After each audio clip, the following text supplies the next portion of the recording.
మీ కుట్రలకు మీ కుతంత్రాలకు మీరు తెలంగాణ మీద విషం చిమ్మడానికి ఈ మైకును వాడుకుంటామంటే మీరు చాలా విజ్ఞతతోని ఇక్కడ ఉన్న వాళ్ళకి మైక్ ఇవ్వకుండా వాళ్ళకి ఇచ్చినాక కూడా మేము ఎవరము అభ్యంతరం పెట్టకుండా స్పీకర్ గారి నిర్ణయమే మాకు శిరోధార్యం అని చెప్పి మేము ఏ విషయంలో కూడా మేము అభ్యంతరం పెట్టకుండా సహకరించినాం అధ్యక్ష. అందుకోసమని ఈరోజు అధ్యక్ష నా సూచన ఒకటే అధ్యక్ష, బెట్టింగ్ యాప్ల విషయంలో కానీ ఆన్లైన్ బెట్టింగ్ విషయంలో కానీ లేకపోతే ఆన్లైన్ రమ్మీ విషయంలో కానీ వ్యసనాలకు తెలంగాణలో తావు లేదు. గంజాయికి, డ్రగ్స్కి, కొకైన్కి, కెసినో వాళ్ళకి, కోళ్ల పందాలకి తెలంగాణలో తావు లేదు. అట్లాంటి వాళ్ళని మీరు ప్రోత్సహించకండి. మీరు ఎంత దగ్గర వాళ్ళైనా మళ్ళీ నేనేదైనా వివరాలు మాట్లాడితే అట్లెట్లా మీరు ఇట్లెట్లా మీరు కేసు అట్లెట్లా పెడతారు. మన వాళ్ళు ఉన్నప్పుడు తప్పని పరిస్థితులు వస్తాయి. మీకు బాధ ఉండొచ్చు, మీకు బాధ ఉన్నప్పుడు వాళ్ళని అట్లాంటి తప్పులు చేయకుండా ఆపాలి. గతంలో మనది అధికారం ఉన్నప్పుడు చెల్లింది కానీ ఇప్పుడు చెల్లదురా నాయన. ఇప్పుడు ఇట్లా చేస్తే ఊకోది ప్రభుత్వం అని మీరు మంచి చెప్పుకోవాలి. తలుపు మూసి లోపల ఇట్లా కొంత చెప్పుకోవాలా. సో దయచేసి మళ్ళొకసారి నేను ప్రతిపక్షానికి విజ్ఞప్తి చేస్తున్నా, అభివృద్ధి భూసేకరణ విషయంలో మీరు అభ్యంతరం పెట్టకండి. నష్టపరిహారం ఇద్దామా, ఏమిద్దామో చెప్పండి. Open debate for that.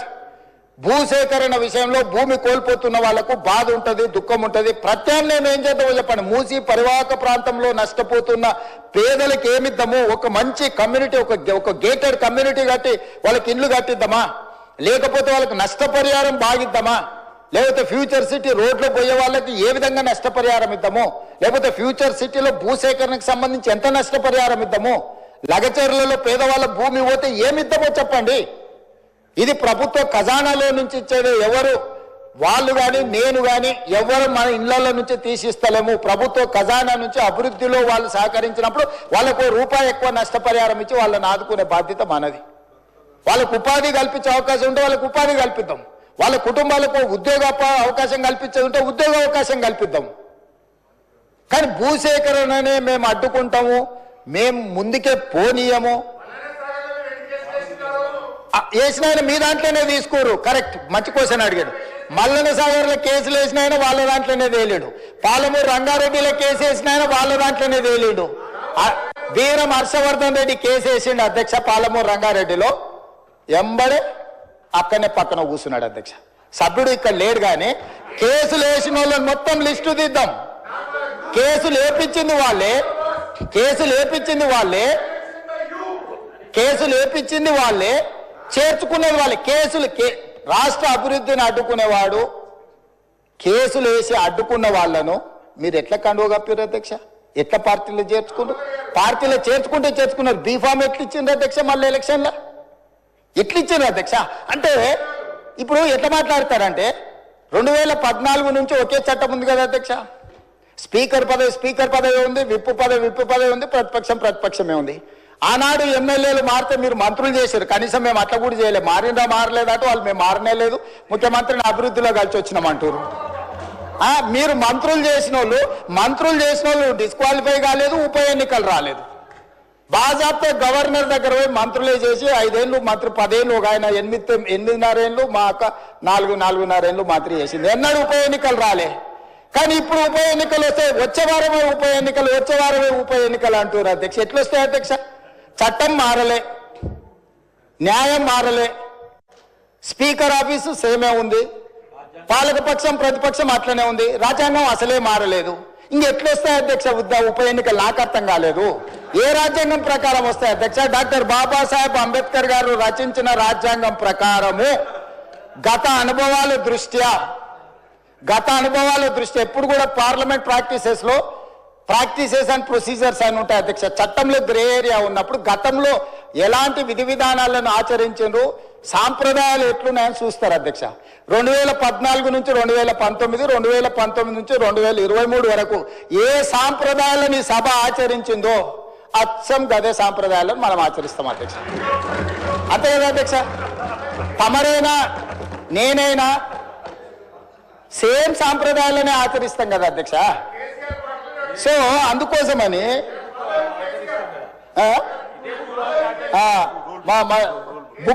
Rule book కూడా మారలే అధ్యక్ష. బుక్ కూడా ఇదే ఉంది. బుక్ వారు రాసిందే అధ్యక్ష. ఆ రోజు కమిటీ వేసి ఈ బుక్ ఎవరెవరు కూర్చొని రాసిన అధ్యక్ష, దీంట్లో పేర్లు కూడా ఉంటాయి అధ్యక్ష. ఉంటుంది పేరు ఉంటుంది. వాళ్ళు ఈ కమిటీలు ఎవరున్నారో కూడా ఇందులో పేర్లు ఉంటాయి అధ్యక్ష. అందులో మిత్రుడు వివేకానంద వీళ్ళందరూ కూడా సభ్యులే అధ్యక్ష. మేమేం అడుగుతాడో నడుస్తలేము. ఆయన అడుగుల్లో నడుస్తాం, మడుగులో పడతాం. ఆయన అడుగులో నడుస్తామంటే మడుగులో పడతాం, సడుగులు ఇరుగుతాయి అధ్యక్ష. అట్లాంటి వాటి చేయం అధ్యక్ష. సాంప్రదాయాలను పాటిస్తామని అంటున్నాం అధ్యక్ష. ఈ సభ కొన్ని సాంప్రదాయాల ప్రాతిపదికన సభ నడుస్తుంది అధ్యక్ష. నేనున్న సభ్యులందరికీ, ఇక్కడున్న మిత్రులకు సభ్యులకు ఆశించటోళ్ళకు ఒక ఆయన అయితే ఆల్రెడీ నేను అభ్యర్థి ఆయన ప్రచారం తిరుగుతుండు. పాపం ఆయన అమాయకుడు. ఉన్న మంత్రి పదవి ఊడవిక్కిరు, పంచగట్టుకుర్రు. ఆయన నానాడు మా ముందర నువ్వు పంచగట్టుకుని తిరుగుతావని ఓ ఉప ముఖ్యమంత్రినే తీసేసిర్రు. ఎందుకంటే కొంచెం మంచిగా డ్రెస్ అయితే కూడా వాళ్ళకి నచ్చక ఆ రోజు నేను చెప్పిన రోజు ఆయన ఆ రోజు నాకు మంచి మిత్రుడే అప్పట్లో, అరే నువ్వు ఇంత మంచిగా కడక్ తయారై ఇట్లా చేసి నువ్వు సభలోకి వస్తే ఉద్యోగం ఊడుతుందన్న సరిగ్గా నెల తిరిగేటప్పటికి ఉద్యోగం ఊడిపోయింది అధ్యక్ష. ఇప్పుడు ఆయననే అమాయకుడే ఈ పాపము. వచ్చేసింది వచ్చే వారమే ఎలక్షన్ అని తిరుగుతున్నాడు అధ్యక్ష. నేను తమరి ద్వారా ఎవరైతే ఉన్నారో సభ్యులు ఎవరు ఆందోళన చెందాల్సిన పని లేదు. ఏ ఉప ఎన్నికలు రావు.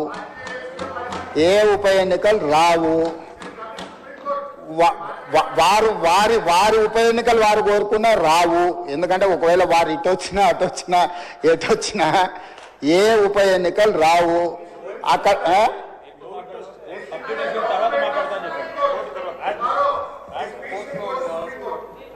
అదేవిధంగా హరీష్ రావు గారు బాగా గుర్తు చేశారు. విషయం సుప్రీంకోర్టులో ఉంది. ఆ సుప్రీంకోర్టులో సబ్జుడిస్ అయిన విషయంలో లోపల నేను మాట్లాడితే కొంత ప్రొటెక్షన్ ఉంది, కానీ బయట మాట్లాడే వాళ్ళకి ఎవరికి ప్రొటెక్షన్ ఉండదు. Actual this house is immune for certain laws. ఈ సభలో మనం కొన్ని విషయాలు ప్రస్తావించవచ్చు. సభకు రక్షణ ఉంది తమ నాయకత్వంలో. కానీ సభ బయట ఉప ఎన్నికలు వస్తాయి, అయిపోయింది, వచ్చే వారమే ఎన్నికలు, మల్లవారమే ఎన్నికలు, ఇదంతా ఉత్తదే అధ్యక్ష. అదేంది జరిగేది లేదు, పోయేది లేదు, ఎవరు ఆందోళన చెందాల్సిన పని లేదు. ఎందుకంటే ఉప ఎన్నికల మీద మనం దృష్టి పెట్టాల్సిన అవసరం లేదు.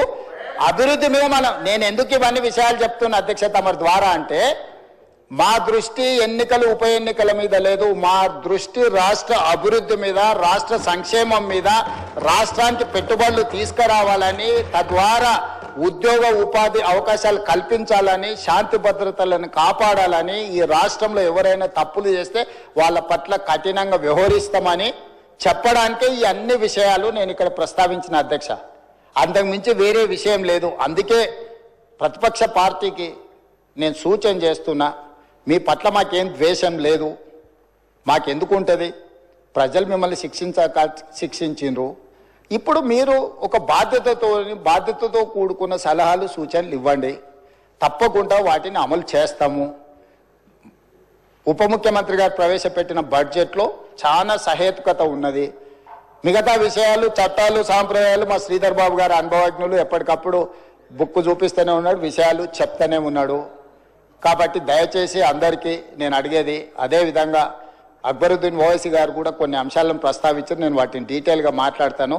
ఏ ప్రతిపక్షమైనా మాకు ఇచ్చే సూచనలే మేము డెఫినెట్గా ఓ సమయంలో నేను హౌస్లో ఉన్నా లేకపోయినా మీరిచ్చే సభ్యులు ఏదైతే కోర్ ఇష్యూస్ రేజ్ చేస్తుండ్రో వాటన్నిటిని నేను వింటూనే ఉన్నా, చూస్తూనే ఉన్నా. వాటిని పరిష్కరించుకొని ముందుకెళ్దాం. తమరు సభ్యులకు ఎవరెవరికి అవకాశం ఇవ్వాలనో తమరు అవకాశాలు ఇవ్వండి అధ్యక్ష. నా విజ్ఞప్తి ఒకటే, సూచనలకు సలహాలకు సమయం ఎక్కువ ఇవ్వండి. రాజకీయ దాడి చేస్తాం, ఎదురు దాడి చేస్తాం, క్షణికావేశంలో యాసిడ్ దాడులు చూస్తుంటాం కదా అధ్యక్ష. అట్లాంటి యాసిడ్ దాడు లాంటి ఆలోచనలతో ఇక్కడ మాటలు మాట్లాడితే అది రాష్ట్రానికి నష్టం జరుగుతుంది. రాష్ట్రానికి నష్టం కలిగించే మాటలు ఎవరు అక్కడి నుంచి మాట్లాడినా, ఇక్కడి నుంచి మాట్లాడినా, ఎక్కడి నుంచి మాట్లాడినా వాటిని నియంత్రించండి అధ్యక్ష. ధన్యవాదాలు అధ్యక్ష.